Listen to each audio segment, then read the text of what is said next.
Dalili za kurudi kwa Yesu na unyakuo wa kanisa. Na leo ni siku ya pili ya somo hili. Bwana Yesu asifiwe. Funika macho yako tuombe. Mungu uliye hai, asante kwa nafasi hii uliyotupa ya kutafakari na kujifunza neno lako. Asante kwa kutufunulia siri na hazina zilizofichwa ndani ya neno lako. Tuna kiu ya kukusikiliza siku ya leo. Tunaomba useme nasi. Tunautambua uwepo wa Roho Mtakatifu ambaye ni mwalimu wetu. Nasi tunafungua mioyo na masikio yetu ili atufundishe, ili tuweze kukuona wewe.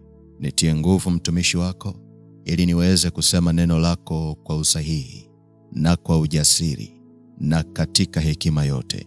Bariki na wote wanaoungana nasi kutoka nchi mbalimbali kwenye dunia hii.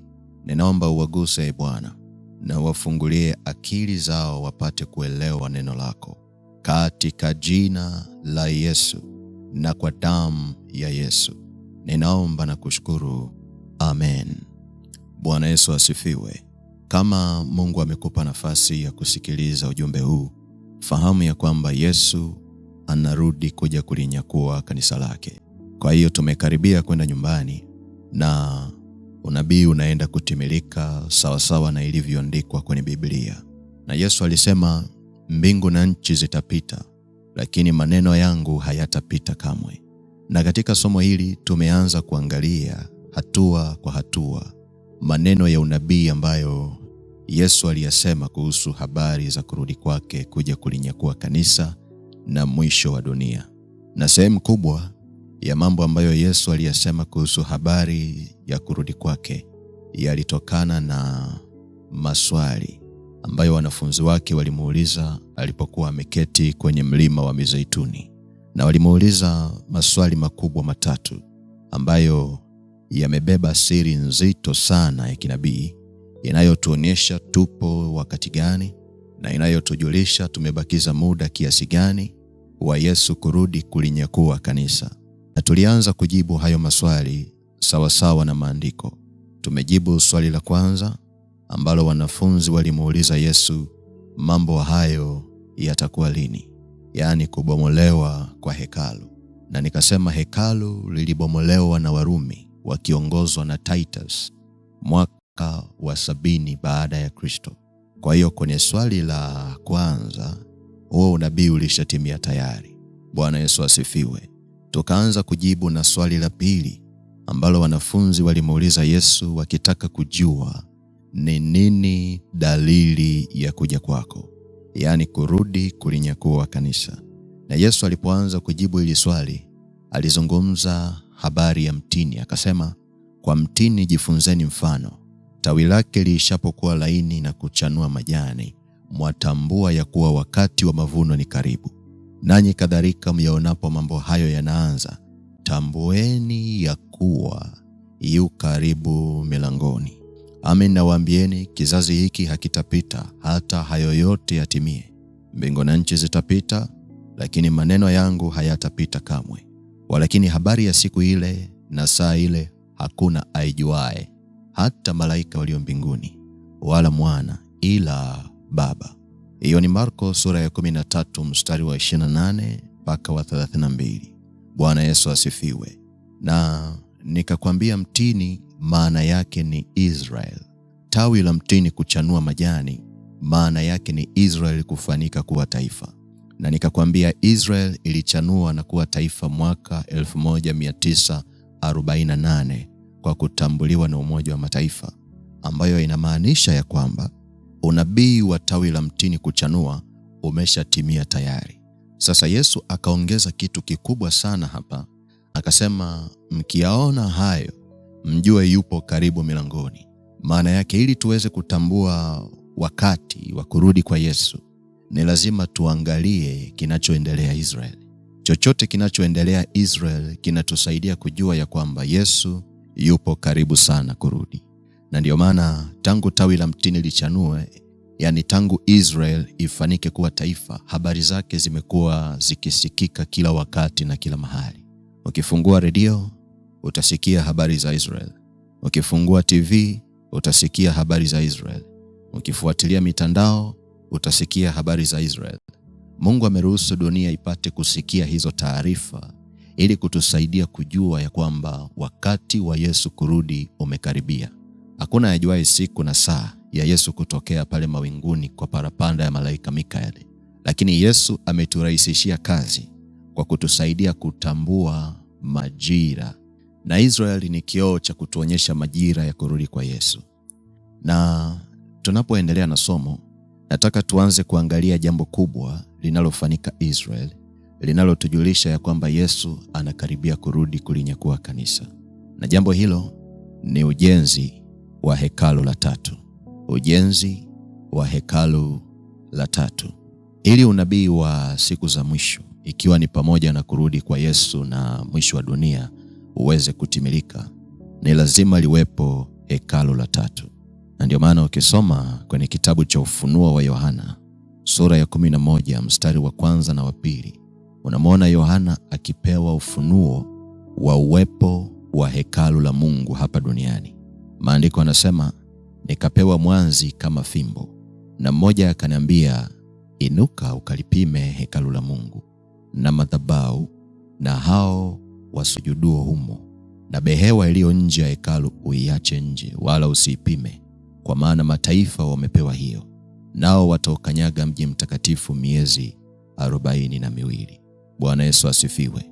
Kwa hiyo kufuatana na maandiko tuliyosoma hapo, Mungu anataka tujue ya kwamba katika siku za mwisho kutakuwa na hekalu.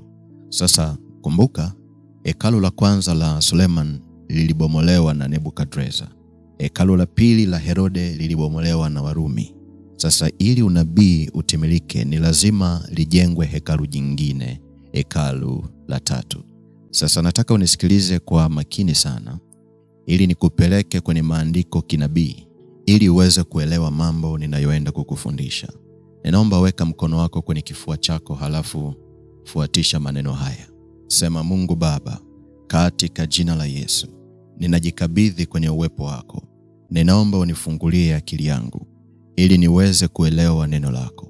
Ninaomba unisaidie, macho yangu ya rohoni yafunguke, masikio yangu ya rohoni yafunguke, ili nipate kukuona wewe na kukusikia wewe. Niwezeshe nipate kuelewa, ili nijiweke tayari kunyakuliwa, katika jina la Yesu. Amen. Bwana Yesu asifiwe. Ninaomba unisikilize vizuri.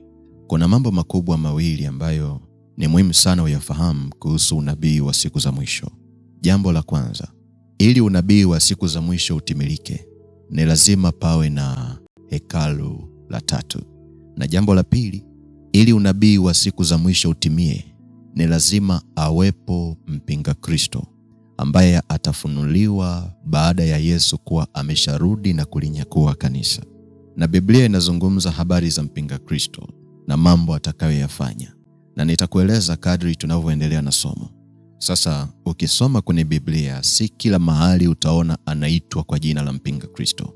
Kuna wakati Biblia inamuita mnyama, mahali pengine inamuita chukizo la uharibifu, mahali pengine inamuita mtu wa kuasi, mahali pengine inamuita mpingamizi, na mahali pengine anajulikana kama pembe ndogo.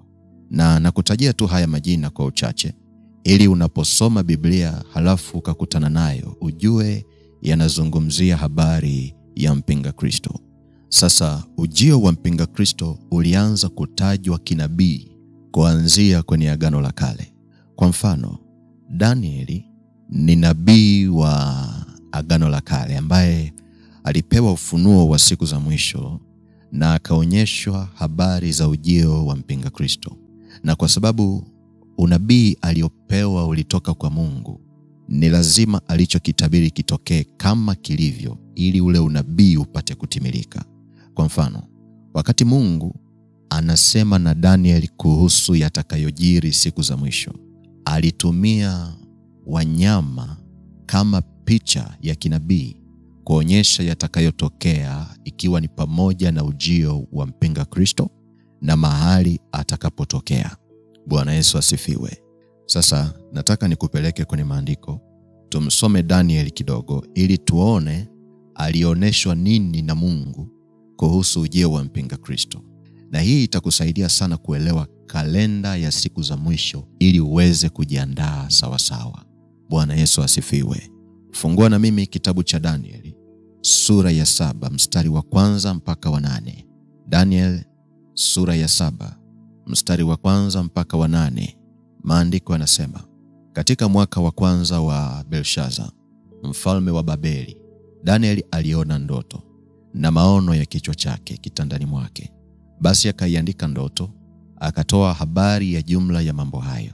Danieli akanena akisema, naliona katika maono yangu wakati wa usiku, na tazama, hizo pepo 4 za mbinguni zilivuma kwa nguvu juu ya bahari kubwa. Ndipo wanyama wakubwa 4 wakatoka baharini, wote wa namna mbalimbali. Wa kwanza alikuwa kama simba, naye alikuwa na mabawa ya tai. Nikatazama hata mabawa yake yakafutuka manyoya, akainuliwa katika nchi, akasimamishwa juu kwa miguu miwili kama mwanadamu, naye akapewa moyo wa kibinadamu. Na tazama, mnyama mwingine wa pili kama dubu, naye aliinuliwa upande mmoja, na mifupa 3 ya mbavu ilikuwamo kinywani mwake katika meno yake. Wakamwambia mnyama huyo hivi, inuka ule nyama tele. Kisha nikatazama, na kumbe mnyama mwingine kama chui, naye juu ya mgongo wake alikuwa na mabawa 4 kama ya ndege. Mnyama huyo alikuwa na vichwa 4, akapewa mamlaka. Baadaye nikaona katika njozi ya usiku, na tazama, mnyama wa 4 mwenye kutisha, mwenye nguvu, mwenye uwezo mwingi, naye alikuwa na meno ya chuma makubwa sana. Alikula na kuvunja vipande vipande na kuyakanyaga mabaki kwa miguu yake, na umbo lake lilikuwa mbali kabisa na wale wa kwanza, naye alikuwa na pembe 10. Nikaziangalia sana pembe zake, na tazama, pembe nyingine ikazuka kati yao, nayo ilikuwa ndogo, ambayo mbele yake pembe 3 katika zile za kwanza zikang'olewa kabisa. Na tazama, katika pembe hiyo mlikuwa na macho kama macho ya mwanadamu, na kinywa kilichokuwa kikinena maneno makuu. Bwana Yesu asifiwe. Katika maandiko tuliyosoma, Daniel aliota ndoto.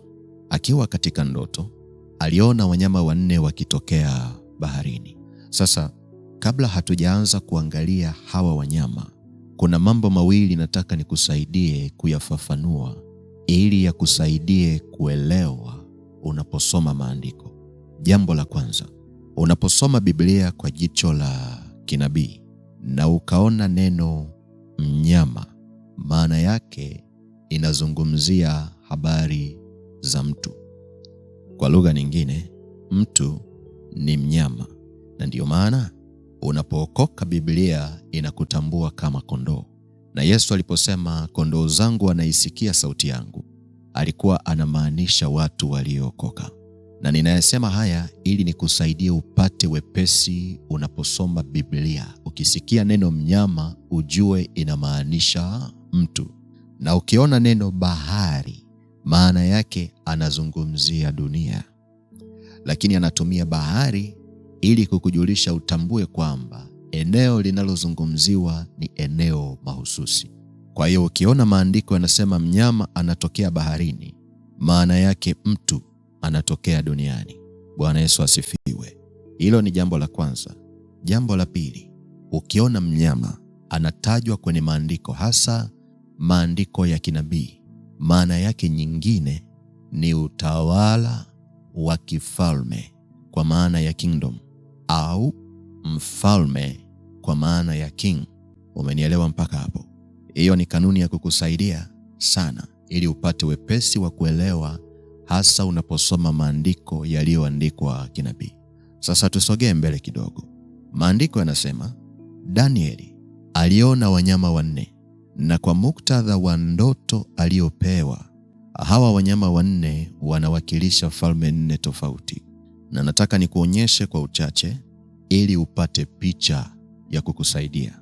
Kumbuka, lengo tulilo nalo hapa ni kupata ufahamu Daniel alioneshwa nini kuhusu mpinga Kristo, na tunataka kujua alionyeshwa mpinga Kristo atatokea wapi. Kwa hiyo ngoja tuanze kuangalia mnyama mmoja baada ya mwingine, mmoja baada ya mwingine. Mnyama wa kwanza. Mnyama wa kwanza alikuwa kama simba mwenye mabawa ya tai. Tafsiri yake ni kwamba huu ulikuwa ni ufalme wa Babeli chini ya Nebukadreza. Utakumbuka wakati tunaanza somo hili nilikwambia hawa ndio walihusika kubomoa hekalu la kwanza la Suleiman na wakawachukua Wayahudi mateka. Kwa hiyo tafsiri ya mnyama wa kwanza ni ufalme wa Babeli. Bwana Yesu asifiwe. Mnyama wa pili, maandiko yanasema alikuwa ni dubu mwenye mifupa mitatu ya mbavu kwenye meno. Tafsiri yake ni kwamba huu ulikuwa ni ufalme wa Uajemi au Medo-Persia, na ulikuwa chini ya Cyrus the Great, na walifanikiwa kuzipiga na kuzishinda falme tatu ambazo ni Babeli au Babylon, Libya pamoja na Egypt. Na huu ufalme wa Uajemi ambao ulikuwa chini ya Cyrus the Great waliwaruhusu Wayahudi kurudi Israel na kujenga upya miji yao pamoja na kujenga upya hekalu. Bwana Yesu asifiwe. Kwa hiyo mnyama wa pili tafsiri yake ni ufalme wa Uajemi. Mnyama wa tatu, maandiko yanasema mnyama wa tatu alikuwa ni kama chui mwenye mabawa manne na vichwa vinne. Tafsiri yake ni kwamba huu ulikuwa ni ufalme wa Wagiriki chini ya Alexander the Great. Na baada ya Alexander the Great kufa, ufalme wake uligawanyika kwenye vipande vinne. Kuna Makedonia, kuna Egypt, kuna Syria na kuna Thracia. Na hiyo ndio tafsiri ya vile vichwa vinne vya mnyama. Bwana Yesu asifiwe. Kwa hiyo mnyama wa tatu tafsiri yake ni ufalme wa Kigiriki. Sasa mnyama wa nne, Danieli hakuweza kumtambua ni mnyama gani kwa sababu alikuwa ni tofauti sana na wanyama aliowaona hapo mwanzoni. Maandiko yanasema huyu mnyama wa nne alikuwa na pembe 10, mwenye nguvu, halafu alikuwa anatisha sana. Bwana Yesu asifiwe. Sasa maana yake nini mambo haya? Maana yake ni kwamba huyu mnyama wa nne ndiye anatupa jibu la mpinga Kristo na wapi anatokea. Kwa hiyo kwa tafsiri, mnyama wa nne ambaye Daniel alionyeshwa anawakilisha ufalme wa Kirumi, Roman Empire, ambapo sasa ndani yake ndipo atatokea mpinga Kristo. Kumbuka Rumi au Rome ipo Italy. Kwa hiyo nataka unisikilize vizuri ili uelewe. Ufalme wa Kirumi au Roman Empire ndio ufalme pekee ambao haukuanguka kwa sababu ya vita. Babeli ilianguka kwa sababu ya vita. Wagiriki walianguka kwa sababu ya vita. Lakini Rumi haikuwahi kushindwa vitani. Ulikuwa ni ufalme ambao ulikuwa ni imara sana katika mapambano. Kitu kilichoangusha ufalme wa Kirumi au Roman Empire ni matendo machafu ya ushoga. Narudia.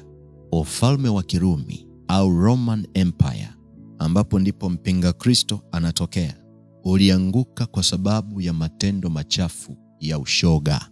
Na hali ilikuwa mbaya kiasi ambacho ukichukua kwa mfano wafalme 14 wa Kirumi, 12 kati yao walikuwa ni mashoga, na ndicho kilichosababisha anguko lao. Na kwa sababu ufalme wa Kirumi au Roman Empire ilikuwa ni ufalme mkubwa sana, ulipoanguka uligawanyika na kutawanyika kwenye vifalme vidogo vidogo, na hii ni muhimu sana uifahamu. Kwa mfano, France au Ufaransa ilitokana na Roman Empire. Spain ilitokana na Roman Empire. Portugal ilitokana na Roman Empire. Great Britain, ambayo sasa hivi tunaita England, ilitokana na Roman Empire. Kipindi hicho ilikuwa inaitwa Anglo-Britannia. Sasa nimekutajia kwa uchache. Nchi nyingine nimekuwekea hapo kwenye notes, unaweza ukaziangalia. Lakini lengo langu nataka ujue huu ufalme wa Kirumi au Roman Empire ulikuwa na nguvu kiasi gani na ulikuwa mkubwa kiasi gani. Na nimekuambia kilichouangusha ni kwa sababu ya matendo machafu ya ushoga. Bwana Yesu asifiwe. Bwana Yesu asifiwe. Sema amen kama unanisikiliza. Na huyo mnyama wa nne ambaye nimekuambia ni ufalme wa Kirumi, Roman Empire, maandiko yanasema katika siku za mwisho huu ufalme utainuka tena. Na muda huu ninapozungumza, tayari huu ufalme umeshaanza kuinuka tena. Na ndiyo maana unaweza kuona sasa hivi dunia nzima ushoga umekuwa ni fashion. Mashoga wanapata airtime, mashoga wanapata popularity. Wanaume kwa wanaume wanafunga ndoa hadharani na wanafungishwa ndoa na wachungaji, tena ndani ya kanisa na mbele ya madhabahu. Dunia nzima sasa hivi inalazimishwa kuupokea na kuukubali ushoga, na nchi yoyote isiyokubali ushoga inaanza kuwekewa vikwazo ili mradi tu iweze kusujudu. Sasa tafsiri yake kinabii ni kwamba huyo ndiyo yule mnyama wa nne ambaye Daniel alimuona. Huo ni ufalme wa Kirumi, ni Roman Empire, imeanza kuinuka tena sawasawa na Daniel alivyotabiri. Sasa ukiendelea kusoma kitabu cha Daniel sura ya 7 mstari wa 8, unaona Daniel akisema kwamba huyo mnyama wa nne, mnyama mwenye kutisha ambaye hajawahi kumuona, mnyama mwenye pembe 10, anasema akaota pembe nyingine ndogo ambayo ilikuwa na macho na mdomo. Tafsiri yake ni kwamba hiyo pembe ndogo iliyoota kwa huyo mnyama, huyo ndiye mpinga Kristo. Na Daniel anasema hiyo pembe ndogo, yani mpinga Kristo, alipewa kunena maneno makuu. Na andiko hili unaliona likijirudia tena kwenye kitabu cha Ufunuo sura ya 13 mstari wa 5.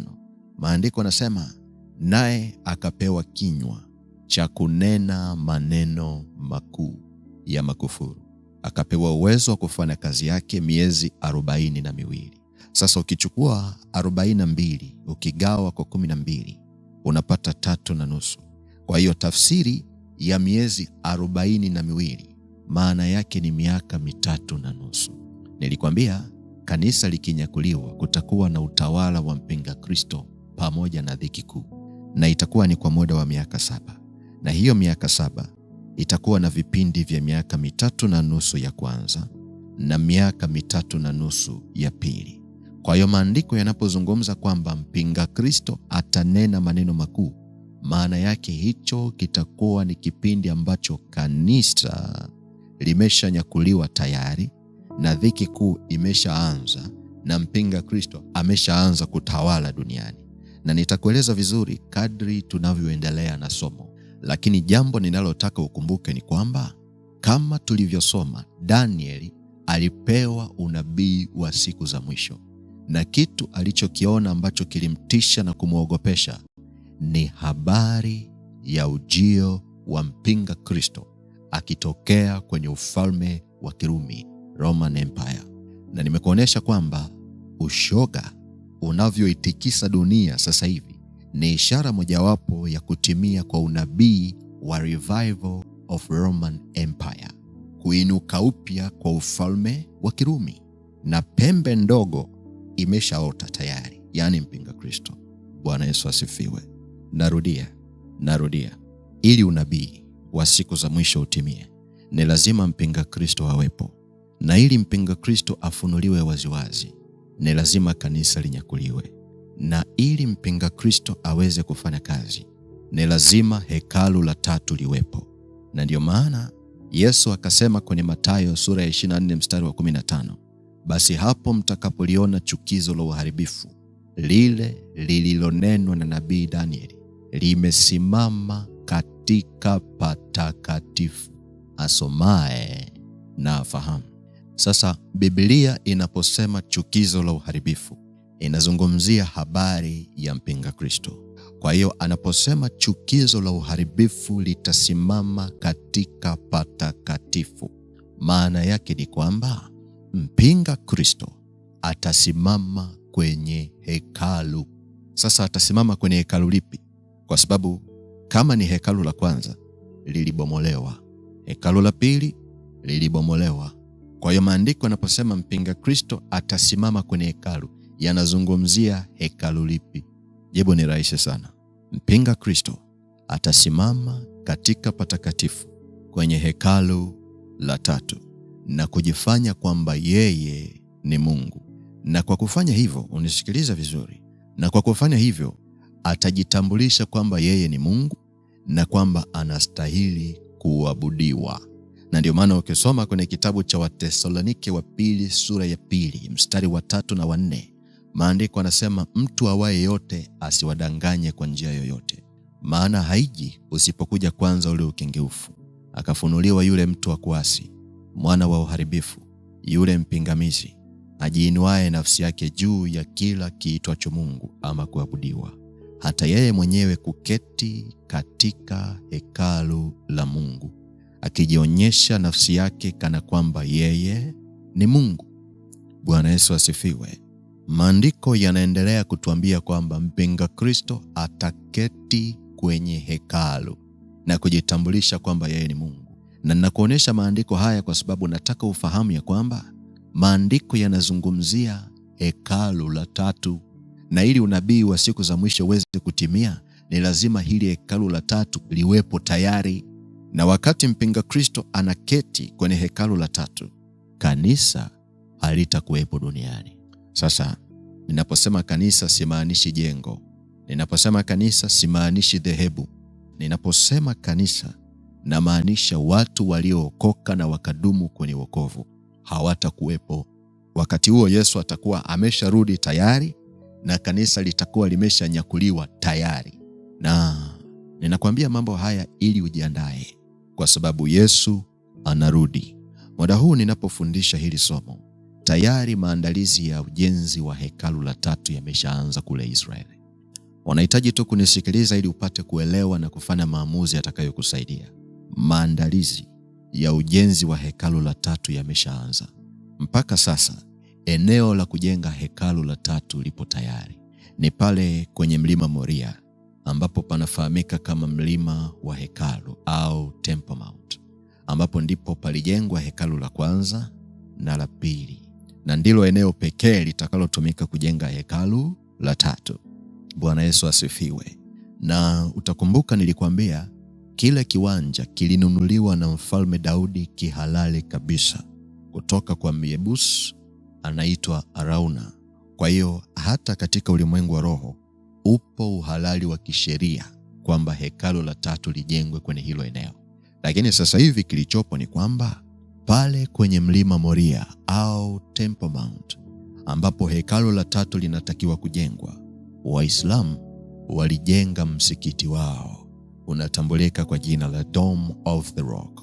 Na wanasema hilo eneo ni takatifu kwao kwa sababu mtume wao aliwahi kusafiri na kufika hapo.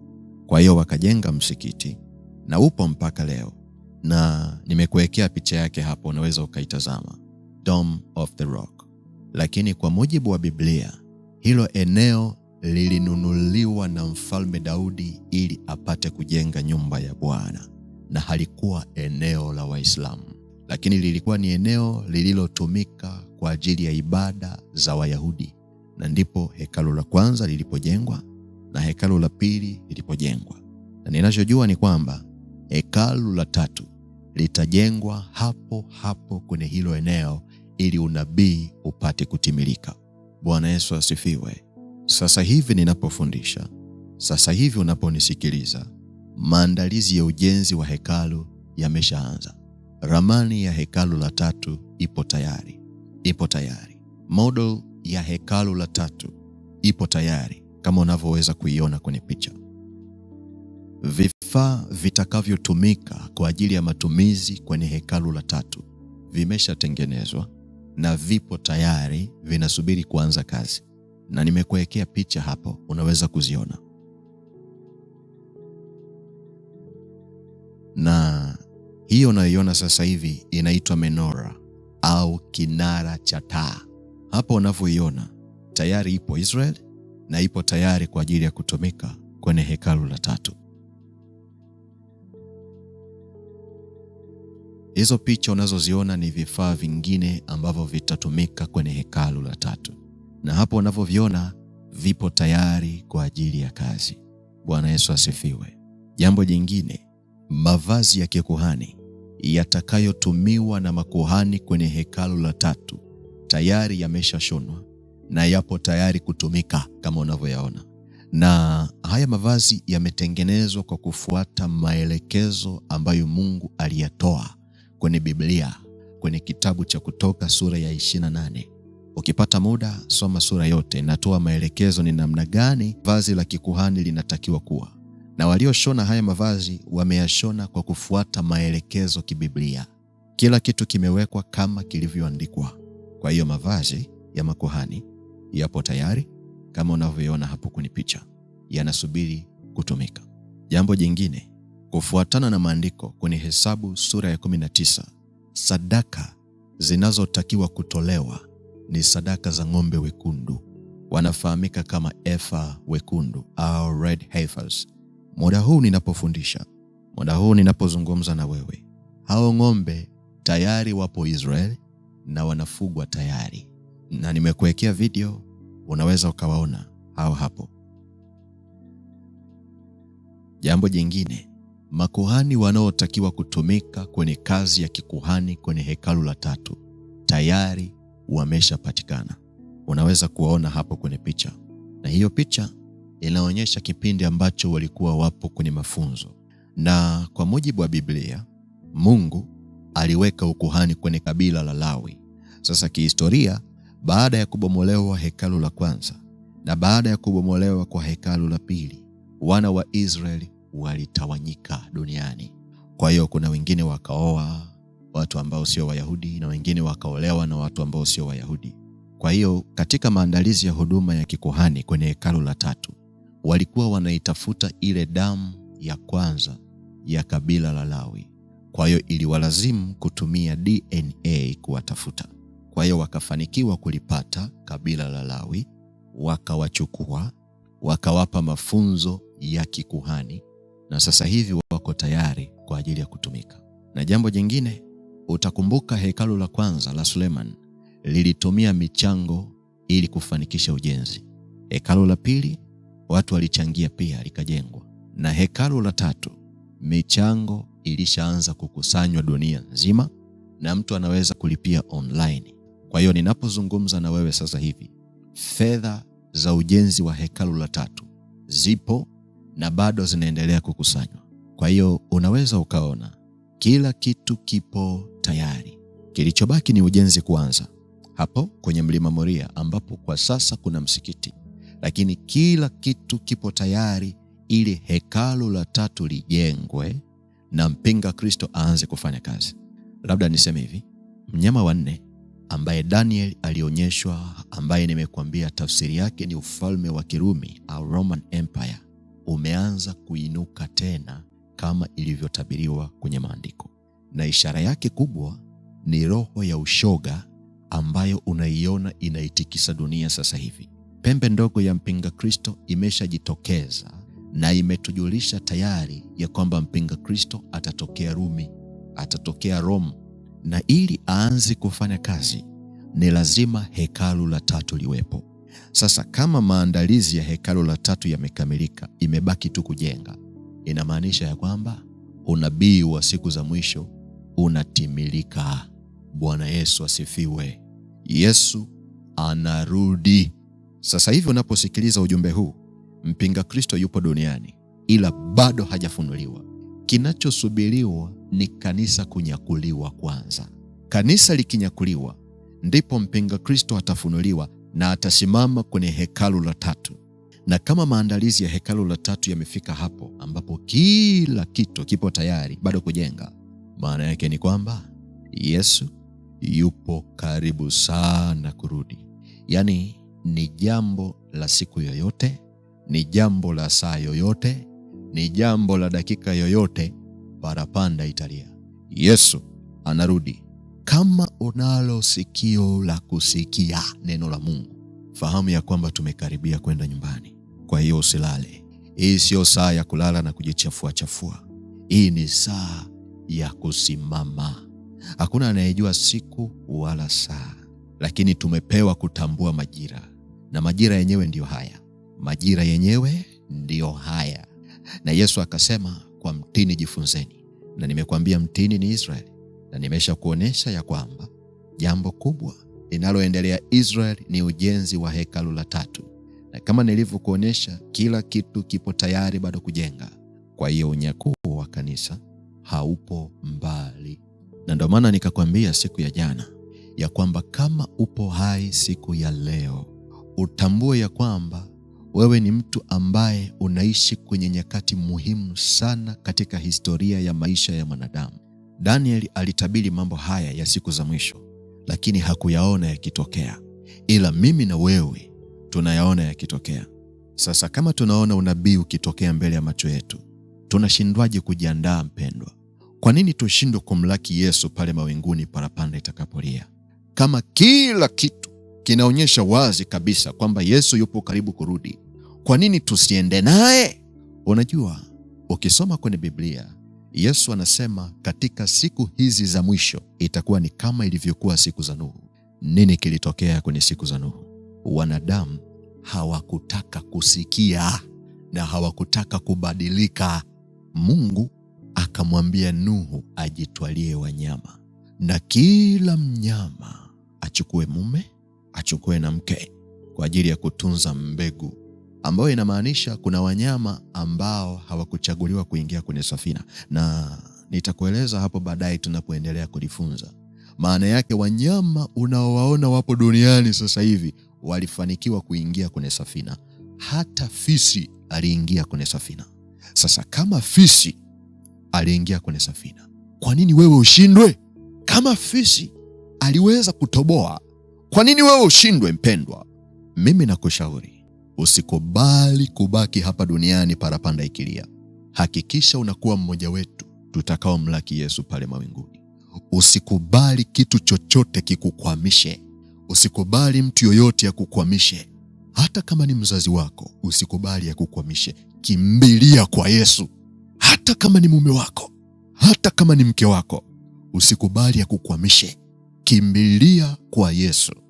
Amua kuishi kwa ajili ya Yesu. Itetee roho yako. Itetee roho yako. Kosa vyote, lakini usikose mbingu. Kosa vyote, lakini hakikisha siku ya unyakuo na wewe unanyakuliwa. Ninakueleza ukweli. Huu si wakati wa kutazama sura za watu kwamba watakufikiriaje. Huu ni wakati wa kumtazama Yesu na kumng'ang'ania ili akija asikuache. Ni heri ukimbilie kwa Yesu aokoe roho yako. Ni heri ukimbilie kwa Yesu akuepushe na ghadhabu inayokuja. Ni heri ukimbilie kwa Yesu uishi na Bwana milele. Ni heri ukimbilie kwa Yesu bila kujali kitu chochote. Mama mandiria shakara bakori masika. Iriandiria shakara bakori ya saka. Mapa karabakori andiria shakara bakori mandira. Nataka tupate nafasi ya kuomba hapa. Nataka tupate nafasi ya kuomba. Karabashindiria satara bakori mandira. Rapa koroboshindiria sakara bakori mandira. Kama unajua kuna dhambi inakusumbua na unajua kabisa kwamba kwa dhambi hiyo inayokusumbua Yesu akirudi sasa hivi unabaki duniani, nataka tupate nafasi ya kuomba. Nataka tupate nafasi ya kuomba ili Mungu akufungue na kukuondolea hilo jiwe linaloweza kukuzuia usimuone Yesu pale mawingu. Inawezekana ni tabia mbaya tu ambayo wewe mwenyewe huipendi, lakini unashindwa kuiacha. Unapambana sana kuiacha, lakini unaitenda tu. Unajaribu kuikimbia, lakini unaishia kuitenda tu. Ni kama vile Paulo alivyokuwa anasema, lile nilipendalo silitendi, lile nisilolipenda ndilo ninalolitenda.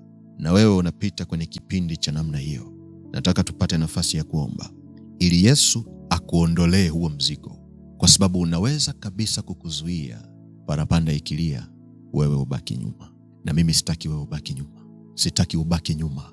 Karabashindi ya sakarabakori ya sika.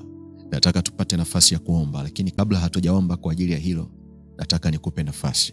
Wewe ambaye unajua hujampokea Yesu, wewe ambaye unajua hujaokoka na unataka kuokoka ili parapanda itakapolia na wewe umlaki Yesu pale mawinguni, nataka nikupe nafasi ya kwanza kabla hatujaomba kuhusu jambo hili ambalo nimekuambia. Nataka nikupe nafasi ya kwanza. Umpe Yesu maisha yako. Mandiri ya shatarabakori ya saka.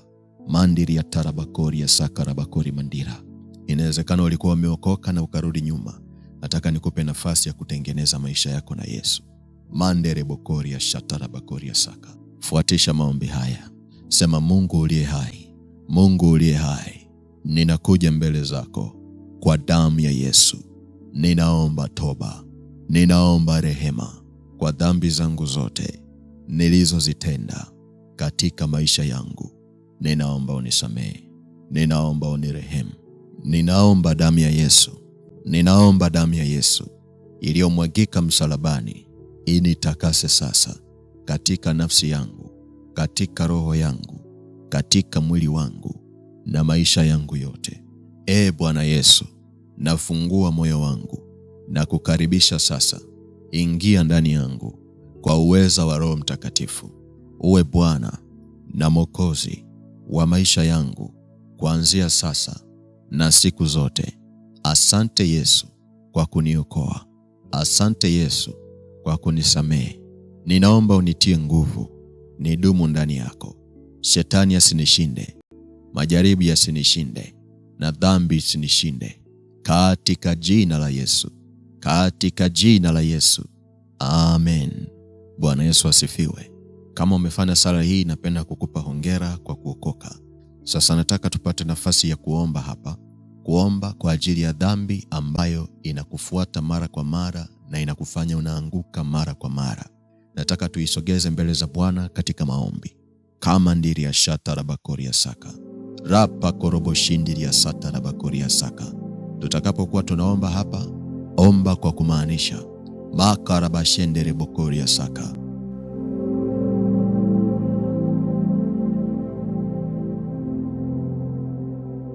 Sema: Mungu Baba, katika jina la Yesu na kwa damu ya Yesu, ninakuja mbele zako. Ninaomba toba, ninaomba rehema kwa dhambi zangu zote nilizozitenda kwenye maisha yangu. Ninatubu kwako, ninatubu kwako. Ninaomba unisamehe, ninaomba unirehemu katika jina la Yesu, katika jina la Yesu. Ninaomba unisamehe, ninaomba unisamehe kwa tabia mbaya zinazoweza kunizuia nisikuone wewe. Ninaomba unisamehe, ninaomba unisamehe kwa ubaya wangu wote ninaojua na nisiyoujua, unaoweza kunizuia nisikuone wewe.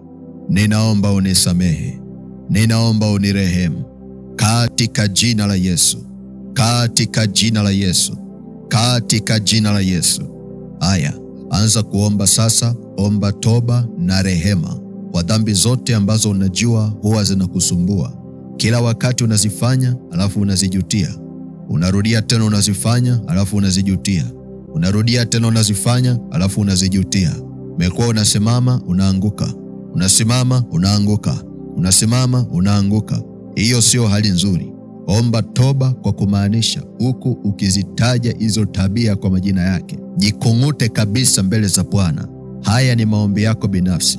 Endelea kuomba, endelea kuomba. Kama nderebokoria shatarabakoria sika, rapa karabashandarabakoria sata, rika tarabashindiria satarabakoria saka.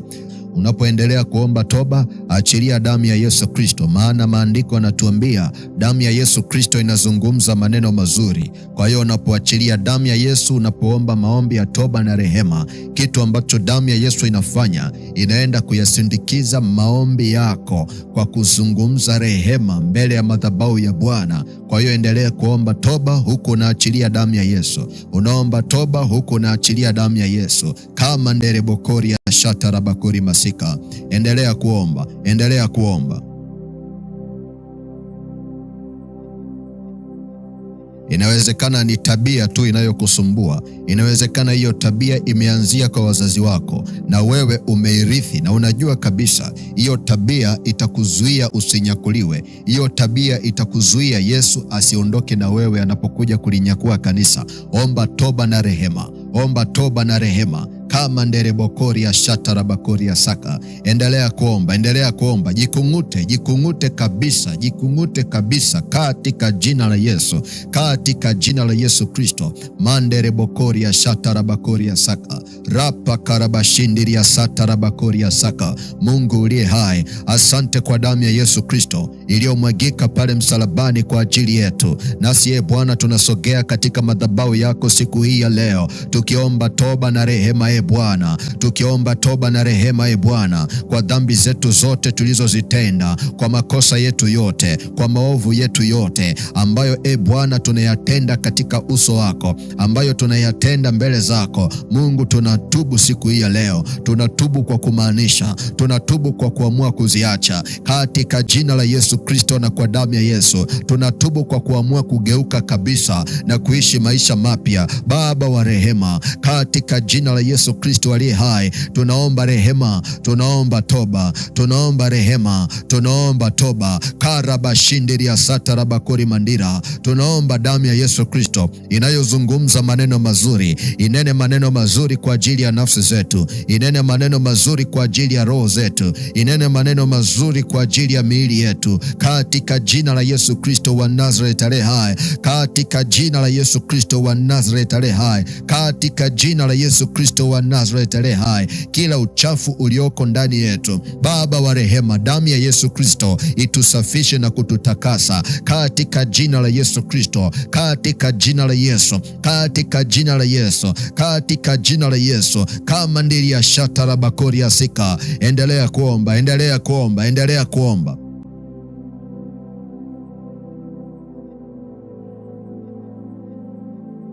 Unapoendelea kuomba toba, mwambie Mungu, msii Mungu akuondolee hicho kitu kinachokutesa. Msii Mungu akuondolee hiyo tabia inayokutesa. Msii Mungu akuondolee hiyo dhambi inayokuwinda na kukufuatilia mara kwa mara. Kama nerebokori ya shata, mwambie Mungu, ninaomba uniondolee hili jiwe. Mwambie Mungu, ninaomba uniondolee huu uzito. Mwambie Mungu, ninaomba uniondolee hii dhambi. Mwambie Mungu, ninaomba uniondolee huu uteka. Mwambie Mungu, naomba uniondolee hiki kifungo. Ninataka kutembea katika utakatifu, lakini hii dhambi inanizuia, lakini hii dhambi inanikwamisha. Mungu, naomba unisaidie. Mungu, naomba unitetee. Mungu, naomba unifungue. Endelea kumsihi Mungu akuondolee hicho kinachokutesa. Uwe mwazi mbele za Bwana, Karabashindiri ya satarabakori mandira. Damu ya Yesu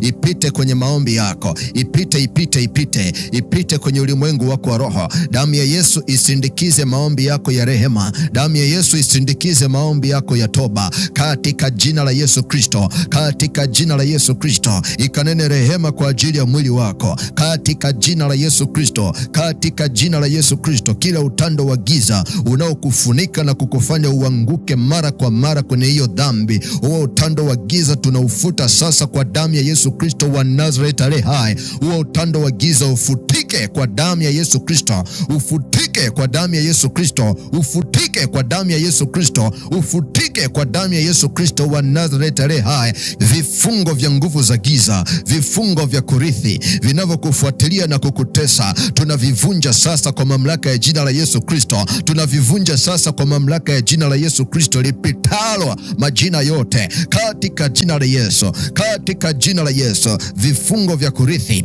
vifungo vya kurithi, vifungo vya kurithi vikuachie sasa, vikuachie sasa, vikuachie sasa. Dhambi za kurithi, uovu wa kurithi utoke na kukuachia sasa, utoke na kukuachia sasa, utoke na kukuachia sasa. Roho ya uzinzi, toka, achia nafsi yake, toka, achia nafsi yake, toka, achia nafsi yake. Pepo, jini mahaba, achia mwili wake, achia nafsi yake. Unamtesa na kumfanya aanguke kwenye uzinzi mara kwa mara. Toka kwa jina la Yesu, toka kwa jina la Yesu, toka kwa jina la Yesu, toka kwa jina la Yesu, toka kwa jina la Yesu, toka kwa jina la Yesu. Achia mwili wake sasa, achia nafsi yake sasa,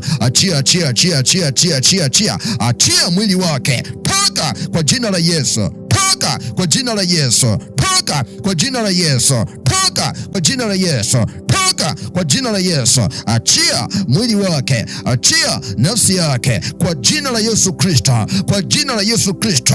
Maagano yote ya nguvu za giza, maagano yote ya kishirikina, maagano yote ya kichawi yanayokufunga na kukufanya uanguke kwenye uovu, katika jina la Yesu Kristo tunayabatilisha na kuyatengua sasa. Tunayavunja ya kuachie, tunayavunja ya kuachie, tunayavunja ya kuachie, ya kuachie, ya kuachie, ya kuachie, ya kuachie, ya kuachie, ya kuachie, ya kuachie nguvu za giza. Achia mwili wake, achia maisha yake, toka kwa jina la Yesu, toka kwa jina la Yesu, toka kwa jina la Yesu, toka kwa jina la Yesu, toka kwa jina la Yesu, toka kwa jina la Yesu. Achia maisha yake, achia mwili wake, achia haraka, achia haraka, toka kwa jina la Yesu, toka kwa jina la Yesu, toka kwa jina la Yesu Kristo na kwa damu ya Yesu Kristo wa Nazareti aliye hai. Kama ndiri ya shatarabakori ya saka rapa shandarabasikiria ya satarabakori mandira, katika jina la Yesu Kristo na kwa damu